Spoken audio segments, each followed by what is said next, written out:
So, the world is falling apart. And as we approach the end of this world as we know it, we finally start to talk about core questions and root causes. For example, economic injustice and economic inequality. Good news is that you have the means to change the game. Even better news is that some of us already survived collapse of different systems, know what it means to lose everything and bounce back. I come from Balkans. I lived in 4 countries without ever moving. The country I was born into, Yugoslavia, dissolved in war and economic breakdown. But I'm not here to tell you tragedy, you know that. I'm here to tell you about different things.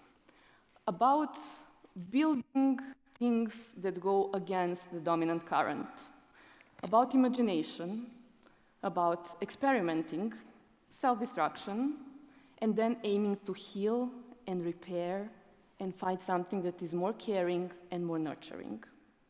So I'll focus on 2 episodes that are intentionally deleted from our collective memory. But they are still relevant for current struggles, and they're important for comprehensive understanding of economic justice. First has to do with first Serbian constitution in 1835. It's called Sretenje Constitution, and it abolished feudal privileges. It declared that people are equal before the law, and it protected from corruption in 1835 by requiring taxes to be regulated by law and not by decree of the ruler. And it has this beautiful clause saying, every slave stepping on Serbian soil becomes a free person. Back then, small Serbia became a refuge for the oppressed. Who would expect that? Second episode has to do with Yugoslavia. In the period from 1945 till 1991, Yugoslavia built one of the most emancipatory economic and social systems. Women fought and won the right to vote right after the Second World War, way before many other countries. They were able to learn, to work, to lead. We had free education, free health care. Housing was a right. We did not have homeless people. And we had something that was called workers' self-management.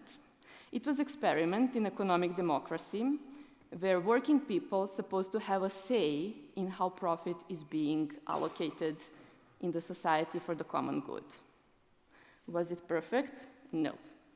But it gave dignity and agency to the people. For example, my father, who was ordinary officer, was able to send 2 directors to prison because of corruption. And those directors were members of ruling Communist Party. But we had functioning mechanism that was called workers' court. And that's how we were able to protect workers' rights and common good and public interest. And then it was destroyed. I was born at the very end of it. Back then, we still had every possible industry branch that you could imagine. But soon, my parents started struggling.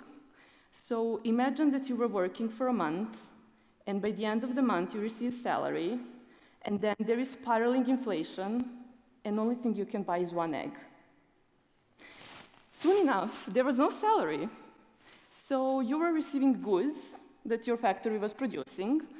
My parents' factory was producing meat, so good luck paying your electricity bill with meat.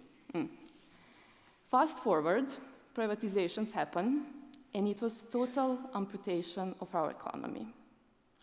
And today we have foreign investors. Currently, most importantly to mention, Rio Tinto, that tries to mine the lithium in Serbia for so-called European green transition and electric cars for German car industry.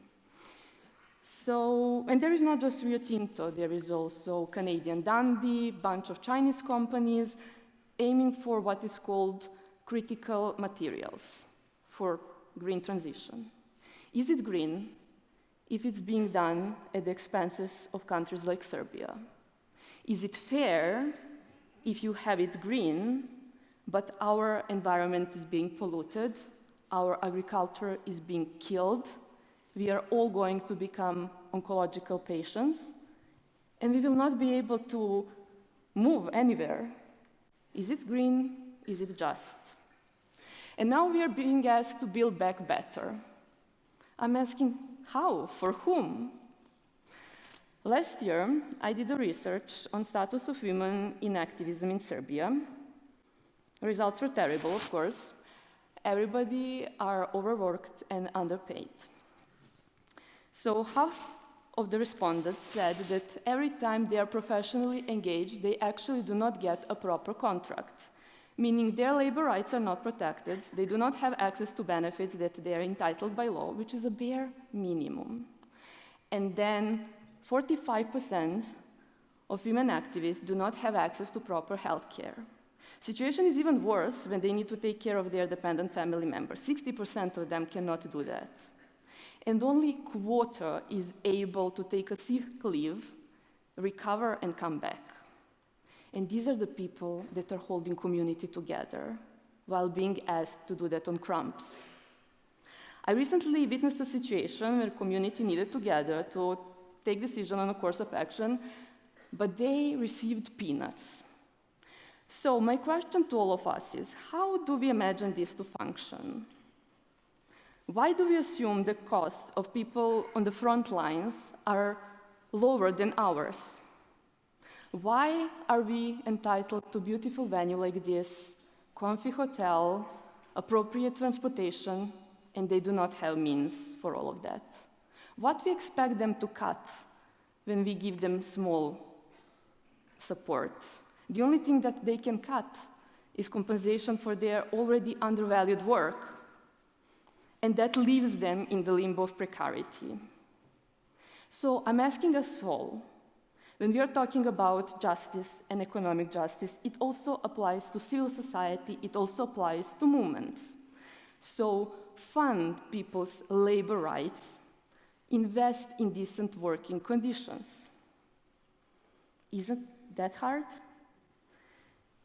You say you want justice.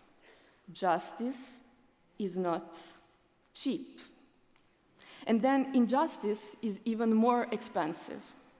I know that you all know the song about core, flexible, long-term support, and it feels counterintuitive now when sector thinks whom to save, whom to let go in current cuts. But no, we need to do things differently, as Serbia did back then. We need to figure out how we show together, because there are enough resources, actually. And to be honest, if you could have fixed this mess by yourself, you would already do it, right? We need people on the front line. We need people who have this wisdom of survival. We need people who have this in their bones, who know what it is to lose everything, to build back. And this is the truth. And truth that needs to be embraced and where economic and any other justice begins. Thank you.